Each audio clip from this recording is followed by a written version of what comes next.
তোমরা কি এমন কোনো সাসপেন্স থ্রিলার মুভি দেখতে চাও যেটা দেখতে নিয়ে শেষ পর্যন্ত তোমাদের মাথার মধ্যে এটা চলতে থাকবে যে সেই মানুষগুলোকে খুন কে করলো? তাহলে এই মুভিটাকে একদম মিস করো। সাউথের এই মুভিতে আমরা স্টোরি দেখতে পারি এমন একটা গ্রামের, যেই গ্রামে আজ পর্যন্ত কোনোদিন কোনো বড়সড় ক্রাইম হয়নি। ছোট মোটো যদি কিছু হয়েও থাকে, সেই কেসগুলোকে ইনভেস্টিগেশন করার জন্য সেই গ্রামে একজন লোকাল ডিটেকটিভ আছে। আর তার টাকা পয়সার কোনো কিছুর প্রয়োজন নেই। গ্রামের মানুষ জানে তাকে একটু রেসপেক্ট করে, বাস করে এতটুকু পেলেই হয়ে যায়।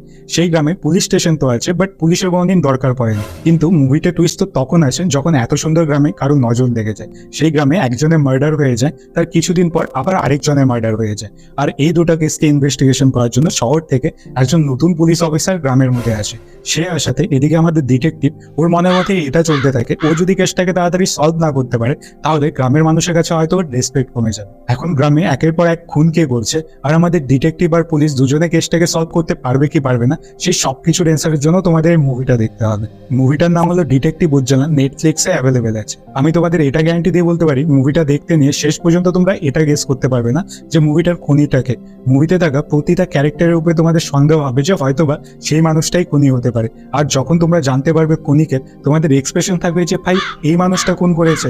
আমি তোমাদের বলবো একবার হলেও মুভিটা দেখো। মুভিটা দেখার পরে এটা রিগ্রেট ফিল করবে না যে তোমাদের সময়টা নষ্ট হবে।